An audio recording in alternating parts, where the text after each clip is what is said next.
Hi friends, അസ്സാം വലൈക്കും. Welcome back. ഇന്ന് വന്നിട്ടുള്ളത് നല്ലൊരു അടിപൊളി റെസിപ്പി ആയിട്ടാണ്. വളരെ ഈസി ആയിട്ട് ഉണ്ടാക്കാൻ പറ്റുന്ന ഒരു ഇറച്ചിച്ചോറിൻ്റെ റെസിപ്പിയാണ്. ഇത് കഴിക്കാനായിട്ട് വളരെ ടേസ്റ്റാണ്. അപ്പോൾ എങ്ങനെ തയ്യാറാക്കി എടുക്കുന്നതെന്ന് കണ്ടു നോക്കാം.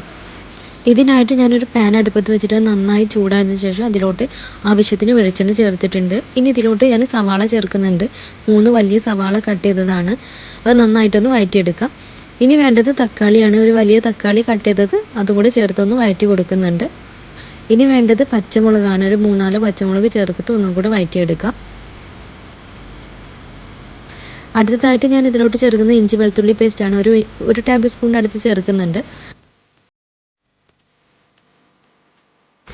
അടുത്തതായിട്ട് ഇതിലോട്ട് ചേർക്കുന്നത് വലിയ ജീരകം, ചെറിയ ജീരകം, മല്ലി, കുരുമുളക്, ഗ്രാമ്പു, പട്ട, ഏലക്കായൊക്കെ ചേർത്തിട്ട് ഒന്നുകൂടെ വഴറ്റി കൊടുക്കാം. ഇനി ഇതിലോട്ട് ഞാൻ ചേർക്കുന്നത് മാഗി ക്യൂബാണ്. ഒരു മാഗി ക്യൂബ് ഞാൻ കൈവച്ചൊന്ന് പൊടിച്ച് ചേർക്കുന്നുണ്ട്.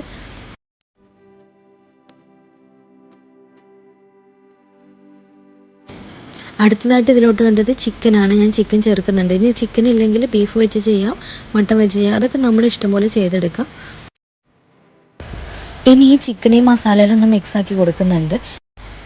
ഇനി ഇതിലോട്ട് വേണ്ടത് വെള്ളമാണ്. ഞാൻ 1 കപ്പ് റൈസിന് 2 കപ്പ് വെള്ളം വെച്ചിട്ടാണ് ചേർക്കുന്നത്.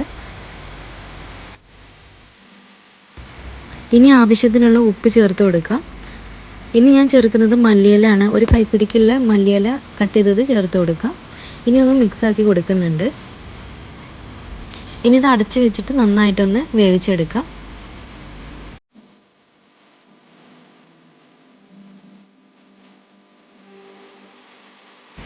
അങ്ങനെ ഇവിടെ നന്നായിട്ട് കുക്കായി വന്നിട്ടുണ്ട്. ചിക്കനൊക്കെ നല്ലോണം വെന്തിട്ടുണ്ട്. ഇനി ഈ ചിക്കൻ ഇതൊന്ന് മാറ്റി കൊടുക്കുന്നുണ്ട്.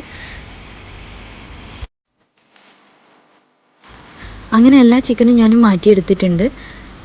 ഇനി ഇതിലോട്ട് ചേർക്കുന്നത് റൈസാണ്. ഞാൻ 2 കപ്പ് റൈസാണ് എടുത്തിട്ടുള്ളത്. ബാസ്മതി റൈസാണ് ഇതിലോട്ട് ഞാൻ ചേർക്കുന്നത്.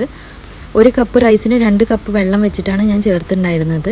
ഇനി ഇതൊന്ന് നന്നായിട്ട് മിക്സ് ആക്കിയിട്ട് ഒന്ന് വേവിച്ചെടുക്കാം. ഇനി എടുത്ത് വെച്ചിട്ടുള്ള ചിക്കന് ഞാനൊന്ന് ജസ്റ്റ് 2 ഭാഗം ഒന്ന് ഫ്രൈ ആക്കി എടുക്കുന്നുണ്ട്. ഓവറായിട്ട് കുക്കാക്കുന്നില്ല, ഓൾറെഡി കുക്കായ ചിക്കനാണ്. അപ്പോൾ ചിക്കന് 2 ഭാഗം ഞാനൊന്ന് ഫ്രൈ ആക്കിയിട്ടുണ്ട്.